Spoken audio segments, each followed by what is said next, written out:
The vote is as follows. In favor, 142. Against, 10. Abstentions, 12. Pemirsa Trijaya, berikut informasi menarik untuk Anda dari dunia internasional. Good morning. The second plenary meeting of the General Assembly is called to order. Endorsement of this so-called declaration are not a serious attempt at peacemaking. These are procedural tactics, a misuse of this assembly to force through by the back door what cannot stand at the negotiating table. Once again, we see externally drafted texts rushed forward without transparency or any debate in this assembly. This erodes the legitimacy and trust of the UN. This one-sided declaration will not be remembered as a step toward peace, only as another hollow gesture that weakens this assembly's credibility. This is not diplomacy. It is theater, a carefully staged performance for headlines, not for peace. It doesn't shorten the war, it prolongs it. It does not weaken Hamas, it rewards them. It does not advance negotiations, it undermines them. And so we must ask, who benefits? Not the hostages in Hamas captivity, not the people of Gaza, not those who pray for real peace. The only beneficiary is Hamas. Consider France's recent pledge of statehood. Hamas welcomed it, praising, and I quote, they called it the political and moral pressure it puts on Israel. When terrorists are the ones cheering you, you have to ask yourself what you are doing. You called in this so-called declaration for Hamas, and I quote, to end its rule in Gaza. Very nice, very impressive. This assembly may not openly speak it, but all of you know it. Israel is expected to remove Hamas from the equation. It's very nice that you mention it, but who is going to do it? It is on our shoulder to make it happen.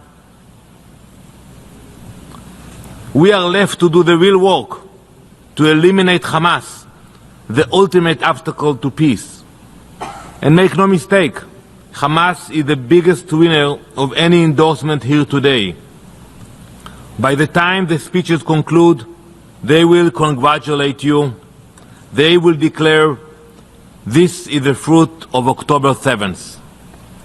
This is their reward for storming across our borders, slaughtering entire families in their homes, burning people alive, kidnapping children and the elderly, raping women, and dragging hundreds into captivity. And now, with this declaration, they learn a deadly lesson that such savagery brings political reward. This declaration is one-sided.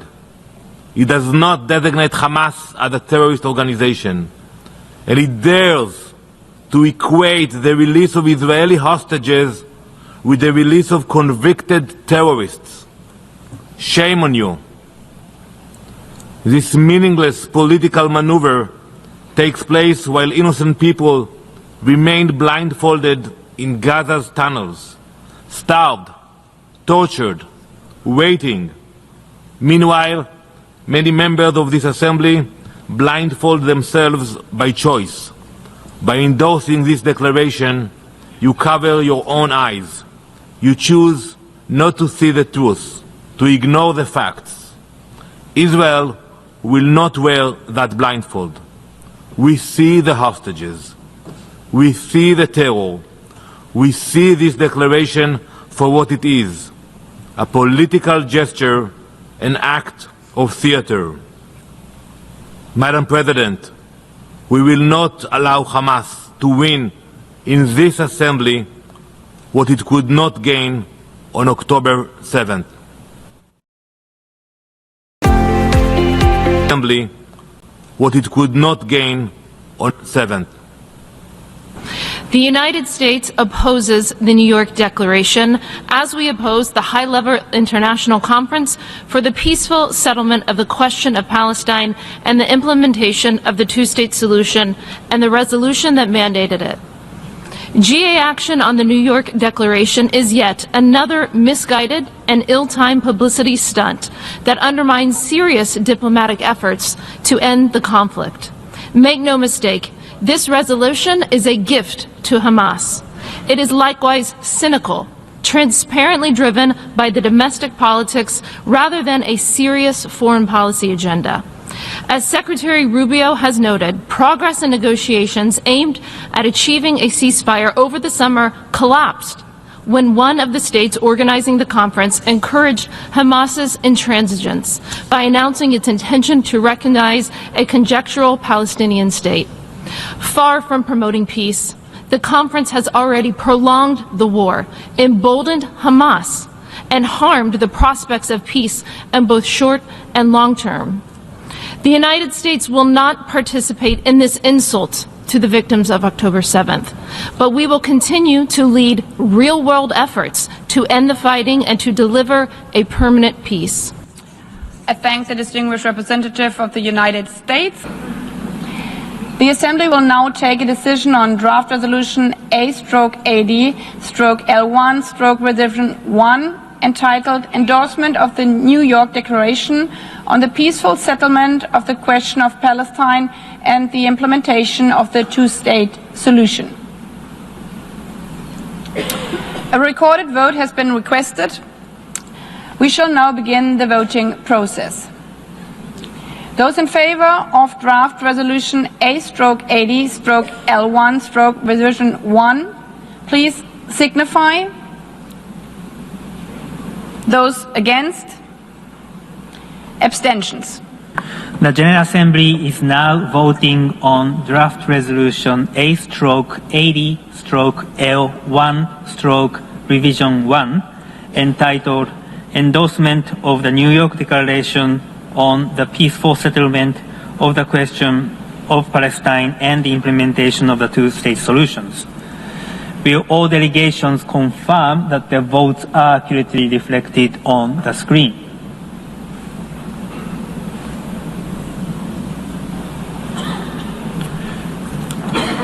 The voting has been completed.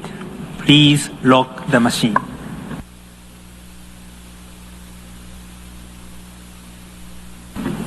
The result of the vote is as follows. In favor, 142. Against, 10. Abstentions, 12.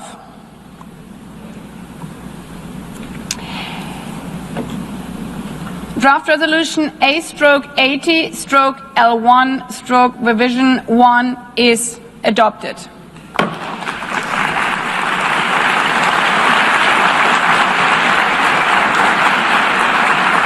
Yes, we have map for peace, and we invite the party that is still pushing the option of war and destruction and attempts to eliminate the Palestinian people and steal their land to listen to the sound of reason, to the sound of the logic of dealing with this issue peacefully, and for the overwhelming message that has resonated in this General Assembly today. For those who want peace, come and join us.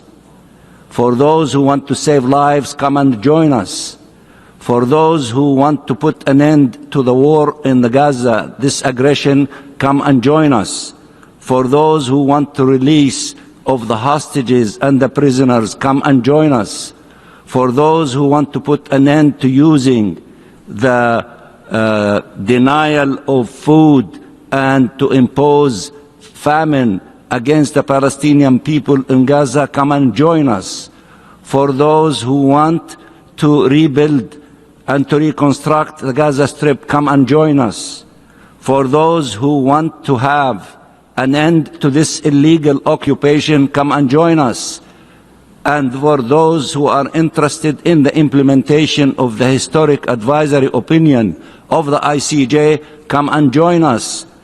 For those who want to have a two-state solution, to live side by side in peace and security, and to open the doors for integration in the entire Middle East, and for allowing the Middle East to reach its potential in terms of development, innovation, science, and cooperation, come and join us. All these details and many more details are contained in the declaration that we've endorsed today. And I believe that, Madam President, since this is the first major issue under your presidency that you face, maybe this is a good omen. Come and join us, all those who are interested in peace, interested in dealing with putting an end to the tragedy and allowing the people in the Middle East, all of them, to save their lives, to save the life of children, and to open the doors for peace and development and progress and hope.